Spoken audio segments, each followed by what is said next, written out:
Hey guys, what's up? MadSeason here, back with another part of my Legion Brawlers Guild Guide. In this video, I'll be covering all of the rank 3 bosses, and that's Doomflipper, Splat, Shadowmaster Aameen, and Johnny Awesome. If you only need a certain one, check the description because I'll have some timestamps set up for you. And as always, as a point of reference, I'm doing these fights as an eye level 870 balanced druid, so if you have anything close to that, you should have a similar experience. And for all of these fights, I recommend picking up flasks, DPS food, and most importantly, heroism drums.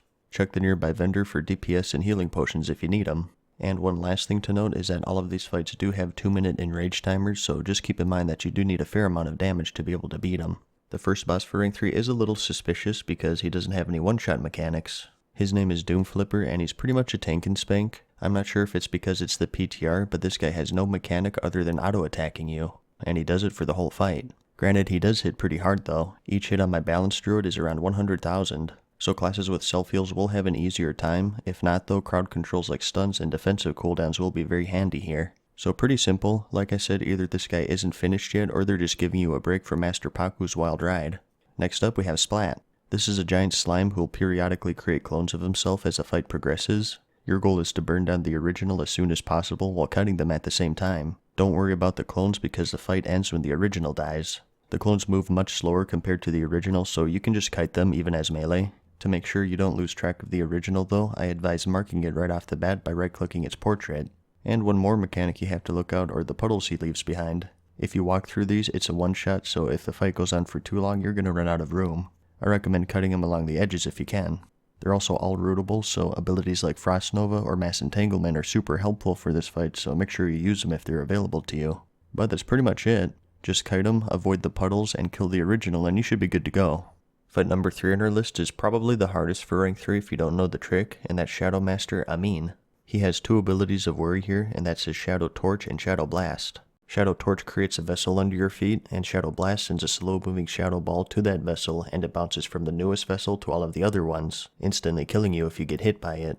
He immediately uses Shadow Blast after Shadow Torch, so you have to move as soon as he casts Torch. And the torches persist throughout the fight, so it can quickly turn into a mess. The trick I use for this guy is to go along the edges of the arena. This way, you're in no danger of standing in those shadow blasts until you go all the way around. You have to kill him before you reach the spot where he placed the first torch. So I recommend starting off the fight in the far corner and slowly progressing along the walls. Just make sure that you have a steady stream of damage on him so you don't run out of room. And another option is a spiral technique. That is to make a spiral shape in the middle of the arena so he's always shadow blasting inwards. This technique can work well, but it can be tricky if you're sloppy with your placement. Another option is just starting from one side of the room in a pattern like this. This can be tough though as well because if the boss is on the wrong side of you, it'll mess things up. So you not only have to worry about your position, but his position as well. Personally, I think the edge technique is way more consistent, and if you have enough damage before you cycle back to your starting position, it's an easy way to do it. But fight number 4 on our list is Johnny Awesome. This guy's a hunter, he's accompanied by his pet Dazzle, and he has a few abilities to worry about. First is Arrow Volley. He'll periodically use this throughout the fight, so just make sure you stay out of it. It's a pretty obvious graphic. And his second ability is Power Shot. This is a 5-second cast spell that deals massive damage to you. It's similar to the Warlord Parjesh fight in the Eye of Ashara. If you have the enemy between you and the Power Shot, the enemy will take the hit and save your hide. So in this case, you want to make sure Dazzle is between you and the boss so it takes a hit and gets killed. Once it does, Johnny will cast Revive Pet for around 15 seconds, taking 100% increased damage while doing so. So this is when you want to save your cooldowns, heroism drums, DPS potions, etc. You'll have 3 revive cycles before you hit the enrage timer, so make sure you try to time your cooldowns correctly. As for handling Dazzle, once again any rooting effect will work wonders here. It doesn't do too much damage, but it does have a 3-second stun which can be troublesome if it's timed with this volley. So if you have any roots, sheeps, etc., make sure you use them. But that's pretty much the whole fight. Just keep repeating the process until you take him down. And with that, you should have moved on to rank 4 with the Brawlers Guild.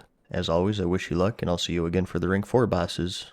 I hope you found this video helpful. Give it a like if you liked it, and if you really liked it, let me know in the comments and subscribe. And as always, thanks for watching, good luck, and peace.